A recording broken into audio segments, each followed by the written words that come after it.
thank you so much for agreeing to meet to talk about the fact that the PHA, the People's Health Alliance in the United States, has been here now for 3 years. We started in May of 2023, and I really appreciate you taking the time to do this. You've been an inspiration, you've been a mentor.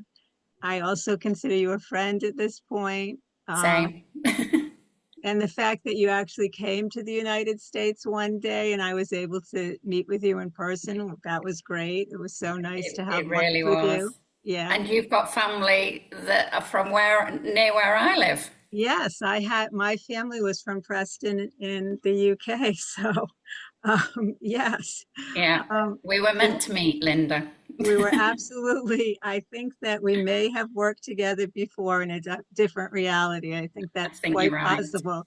Yeah. I think you're right. Absolutely. Well, it's an absolute pleasure to be here, as always. We always have a good catch up, don't we? And we've just turned 4 years in the UK with PHA, and you're approaching 3 years, and yeah, it's a good time to catch up and see what's going on either side of the pond. Hmm. Yes. So I'll say a little bit about the 3 year journey because it hasn't always been easy.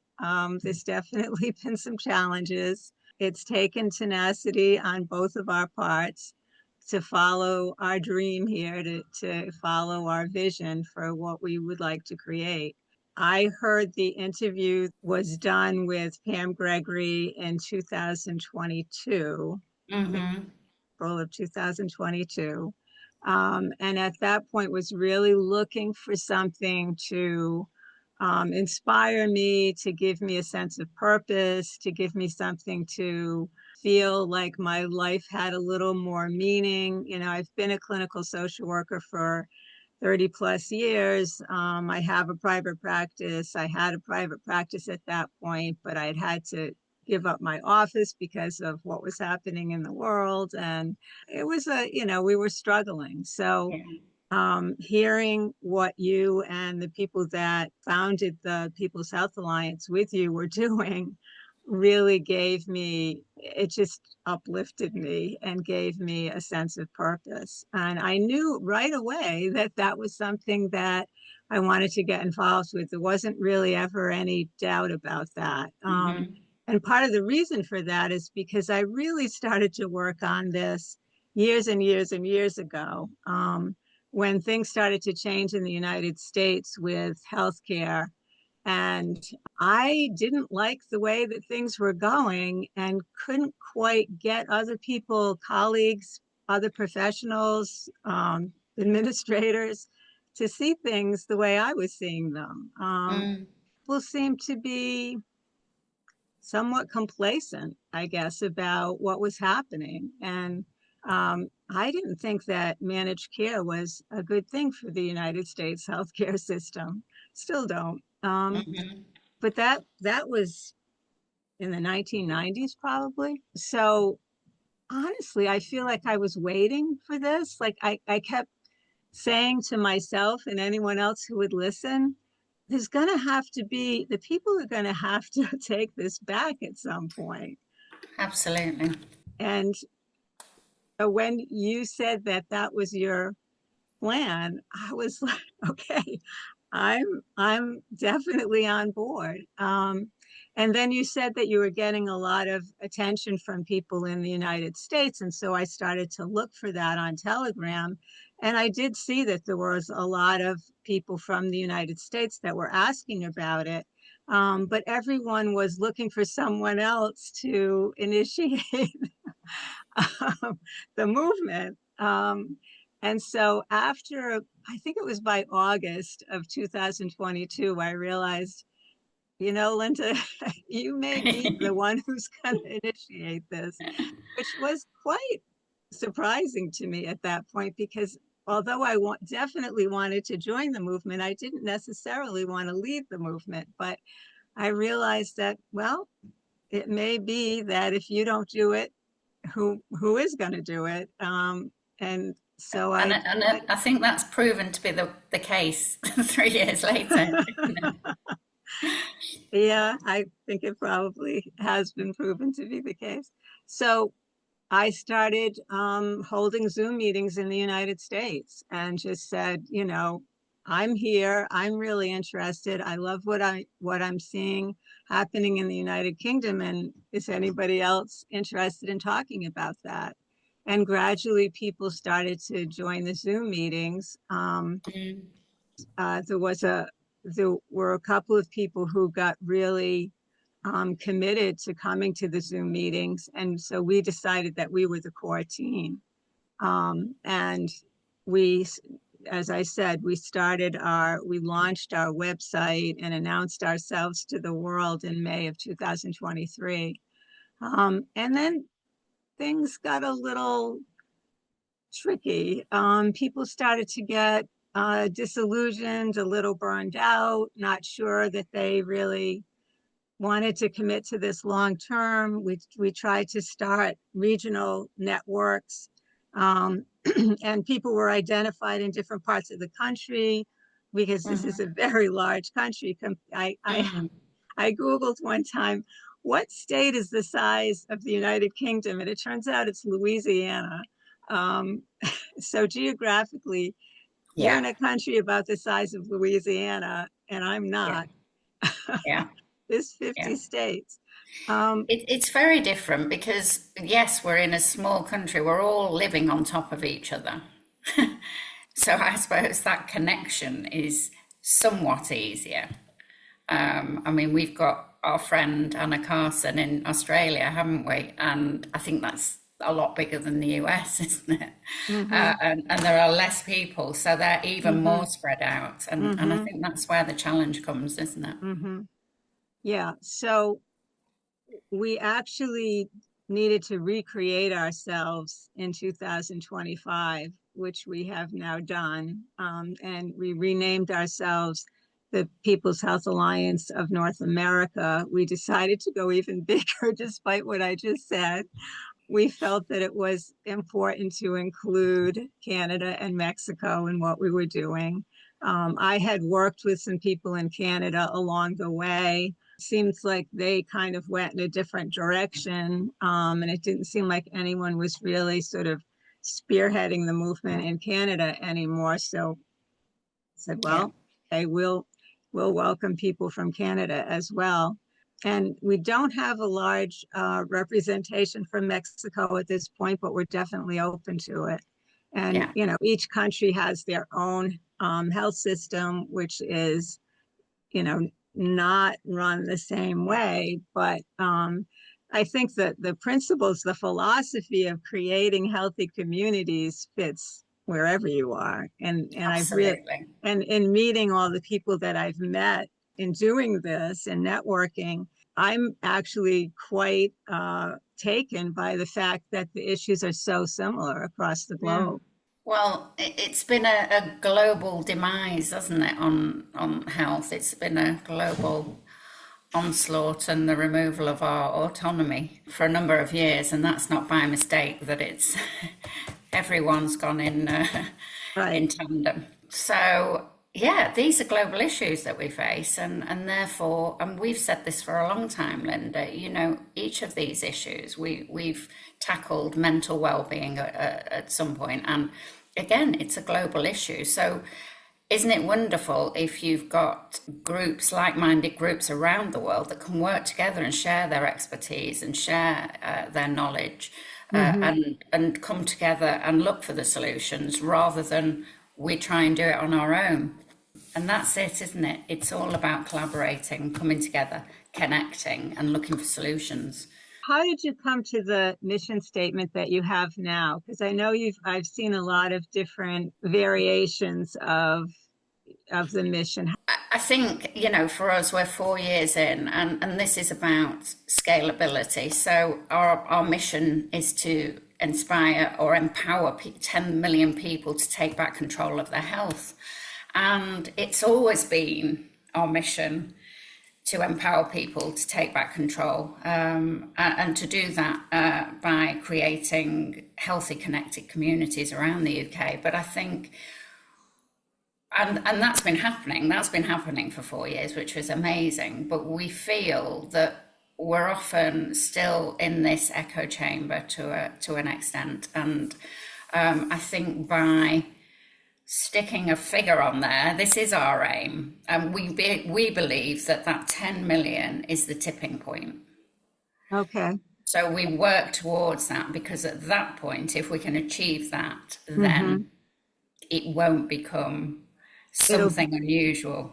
It's, it'll be more oh, like the snowball wow, rolling down the hill instead of pushing it up the hill. constantly pushing it up. And, so we've got to shift that control, haven't we, from the state and big pharma, and bring it back to the individual, which I believe we are doing, but we can do it and encourage more people and make ourselves more seen and heard. When people can see, oh, I know such a body that's part of the PHA, and it's amazing, and this is what they're doing. I think that tipping point comes around the 10 million. I Yeah, think people, when you have a mission, you need a goal, don't you, in that? As in, if you can quantify it, it's more tangible. right. Because for a long time, people are saying, I don't quite get it. What are the PHA about? And I'm sure you've had that numerous times, Yes, Linda. yes, yes. Whereas this is quite direct, and, 10 million people, empower them to take control of their health. Mm, yeah, So I think it helps people understand us a little bit more. yeah.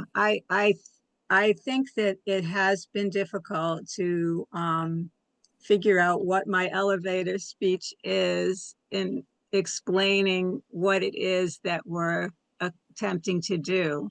We talked about this a little bit the other day, and I really loved what you said, which is we're not trying to put a band-aid on it or put our finger in the dike or provide actual services to people who are in trouble. We're actually trying to change things so that people aren't in that kind of predicament as often Absolutely. are now. And I love that. Absolutely. Yeah, Yeah. I mean, it's about people have to understand that nobody's coming to save them. right, We save ourselves, and the way we do that is by coming together and looking for solutions. We don't want to fix a broken system, to your point about the finger and the dike. We don't want to do that, because that system does not work. It does not create healthy communities. So we need to look for the solutions, and we right. do it. We do it ourselves, and we do it from the bottom up. This is a grassroots movement, and I can see behind you, although not the top of it, Linda, but this is for the people, by the people, and that's the important part. It's not for a few people to do the work. It's for all of us. We've all got something to give. We've all got something to offer. We may think, what can I do? Well, it's the ripple effect, isn't it? So what you can do is get involved, bring whatever skills you've got. Look, we've got loads of admin needs doing that a small number of us just can't do everything. So everybody's got something to bring to the table, and it's ours. It's not PHA's. Everything we have created is for the people. So I'm sure you feel that, please get involved, Yeah, everybody. there's a couple of things I wanted to say about that. One is that I think we who have dedicated ourselves to joining this movement have worked hard to take back our own health care, our own health journeys, and really know from personal experience that the only way we're going to get healthy in the way that we'd like to be healthy is to take that power back and Mm, realize that it starts with each one of us. I've got a whole team of different people that I work with in order to stay healthy myself, and people to understand that health isn't outside of you. It's not something that someone is going to do for you. It's something that someone will be willing to do with you, but not for you. And the other Absolutely. thing is that the community is so important. You know, we know how debilitating it is for people mentally and physically to have no social network. Yeah, um, and that having a community that supports you to find the way to stay healthy, to help you find the tools to stay healthy, to inspire you to stay healthy. It's, you know, having absolutely. going for a walk with a friend as opposed to going for a walk by yourself. Both things can be good. I like going for walks by myself sometimes, but going for a walk with a friend Yeah, when you don't feel like going for a walk by yourself, or yeah. you don't have the motivation, it just makes such a big difference. Absolutely.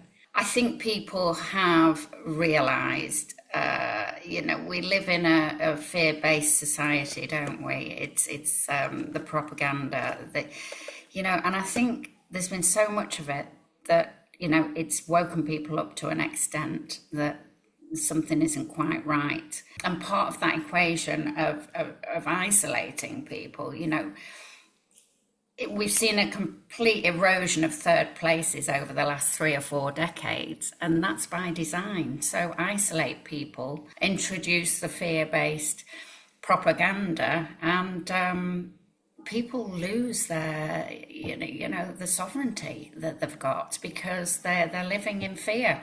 And I think that people are now.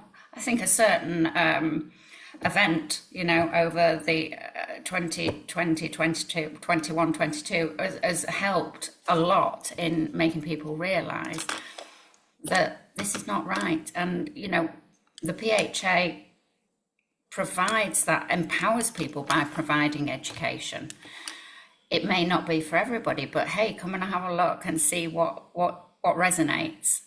So it's just opening people up to different, to alternative forms of healing. But probably most importantly, it's about prevention, isn't it? And it's health of mind, body, and spirit. And these are the things. I mean, certainly the spirit element of health is missing in our so-called health systems that our countries have. Yeah. Part of my background is in, I was lucky enough to go to a graduate psychologist who had studied with Carl Jung at the Jung Institute. And he always included spiritual health as part of mental health. He never made a distinction Absolutely. between the two. And that, I think, is part of what concerned me as I saw things going in such when mental health was called behavioral health, it's not just about people's behavior. It is about people's behavior to some extent, but it's about their psyche. It's about their soul. It's about their spirit. It's about having a meaning and a purpose to their lives and feeling Absolutely. like they're living a life that they're happy to be living. So yeah, that's a big part of this. It really is. And another thing about the the way that things have gone, one of the things that I hear sometimes is that we're against something or we're fighting something. And no, that isn't the philosophy. If things are going to fall apart and continue to fall apart as they seem to be doing, we want to be there as the sort of the safety net and to pick up the pieces and to create a model that's sustainable and viable and Absolutely. and going to work. We're not trying to fight. I love the quote from Buckminster Fuller, where he says, don't waste your time fighting the reality as it is. Create a new system, create a That's new exactly it. model that makes the old one obsolete. Yeah. So yeah, Yeah. that's It's closer to what we're doing. It is, and you know, I mean, we'll probably get a bit deeper if we talk about reality, because my reality is not that. My reality is building the new. So you know, it's a mindset shift, isn't it? It's understanding that your thoughts create your reality. So if what you're doing is you're listening to the fear, you're switching the TV on, you're listening to the news, then that's your reality. Mine is connecting with people in communities, either digitally or face to face, learning from each other, growing nutritious food, you know, and coming together and sharing each other's skill sets and resources and being there for one another. So my reality is very different, and that's the case for all of us. We can all do that, Yes. but we do it together because it's the communities that we're social animals. We're Right. Homo sapiens are social animals. We're Right. not lone wolves. We're pack animals, and you know, by being isolated like this, the impact on your health, mentally, physically, spiritually, is devastating. So Hmm. we have to come together. We're, you know, we're losing those skill sets, the ability to heal ourselves, be in nature, forage, you know, all of those things. We didn't we didn't need anything else when that's what we had and that's what we understood and that's how we lived. And we have to bring it back to that. You know, the next generations, this is survival, isn't it? Well, yes, and while still being open to innovation and all the, one of the other things that's in my background is I started practicing energy psychology. At least 20 years ago and realized that I'm working with people spiritually, I'm working with people physically, I'm working with them mentally, and I'm working with their energy. Yeah, And as we move into, you and I have talked a lot about Dr. Lisa Steele in the UK, who's really seeing a new profession emerging in the healing field where people recognize the fact that we are energetic beings, and that's what we need to be able to keep in good shape. It's not just the physical body, it's not even just the spirit, it's the whole thing. So the when we talk about holistic healing, we really mean it. we really mean it, like to be whole. Yes.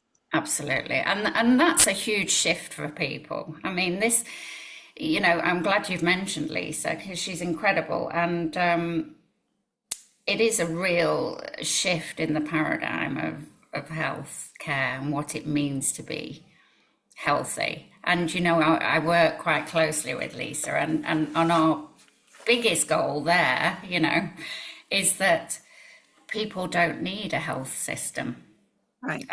because they're all healthy, because they're learning. And the amazing thing about the work Lisa's doing is not just in the healing itself, but she's created an academy Mm-hmm. which can teach the young people of today to do that for themselves and bring that into their families. And that's when you don't need that system.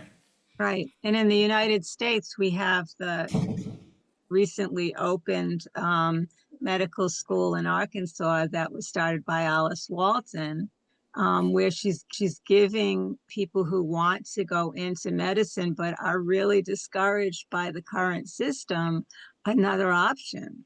Yeah, And so which is amazing. she's created a medical community on the campus. So it's not your typical medical school. They Yeah, grow their own food, they exercise together. Their own health and wellness as practitioners is primary to their yeah. training. We want to know how you're keeping yourself healthy before you try to tell us how to stay healthy.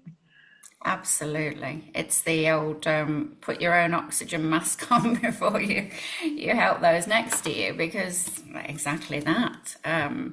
We have to lead by example, but also how can we help others if we're not fit to do so? Right. Definitely. No, that's great. That is brilliant. I love hearing that. It's the way forward. And that's it. That's doing it for ourselves. Yes. Yes. Let's talk a little bit about what it takes to keep this movement going. Because as you said earlier, it's not just a few people in the admin that are going to make this happen. It's got to be a movement that's embraced by enough people to actually create these healing, healthy communities that we're talking about. So, what's Connect the Dots? Oh, connect the dots is it's one of my favorites. It's a community action campaign that we launched last summer. Connect the dots is, obviously I'm in the UK, so when the idea was born, it was to create a dot on every village, town and city in the UK, that dot representing community groups. And underpinning those, the support foundation for those was our practitioner directory. So these within these communities, we could signpost people to approved practitioners. So that was connect the dots. Let's get a dot on every place in the map and connect them. So creating those healthy communities. It's a very simple idea, and again, it comes back to the erosion of those third places. But Linda, how do we keep motivating people? The thing I've found, I mean, we launched that initiative at a festival in the summer last year, and the feedback was amazing. Very similar to when we launched PHA, and Pam Gregory did the interview, and it was it was amazing, the impact of that video internationally. And at that festival with Connect the Dots, I felt the same way, because people just got it straight away. It's very simple. We want to build healthy, connected communities across the UK and across the world. We're a global movement. It translates beautifully around the world. So yes, it was really well received. We set up a commitment card system within the Connect the Dots toolkit, if you like, where people could make a commitment to their community. They may not be ready right now, but they made a commitment. They wrote it down. They can now go on our website and fill in one digitally. But that's a commitment to themselves and to their community, that they recognise that it's important that we come together here. And I met people at that festival who signed those commitment cards. I've recently spoken to a lady that did that, and she was from South Wales, and she's now bought a plot of land. She's gathering like-minded people. They've got carpenters, they've got, they're building huts. They're going to live there together. They're building an intentional community. Yeah. And it's amazing when you realize that and the impact it has, and that's that ripple effect, isn't it? So I stay motivated through my conversations, my interactions with people, but I also know, because of Connect the Dots and talking to so many people and having amazing people like our community champions like Shirley, who also get out there into the communities, I've realised that people are motivated and they are doing it. Right. The missing part is the connecting them together. So if we can connect everybody, then we've got a really resilient force out there that's actually creating their own healthy communities and sharing ideas. And that's where I guess the digital side comes in, because we do have the platforms now to actually share. We don't have to stay just localized. We can share our ideas, our challenges, our resources, peer to peer. getting together with like-minded people. We can do all that with an online platform, which is what we're just about to. We're in a beta testing stage of launching an online platform, and that comes under the People's Community Network, so that we can keep connected. We can all talk. We can all share, we can all support each other. We have practitioners that can offer support to our community groups on there. And that can be a global platform. So yes, from thinking, wow, we're pushing this boulder and there's not many people, to the realization there are a lot of people. We know there's a lot of amazing organizations out there that are doing wonderful stuff, but suppose we all did it together. Mm.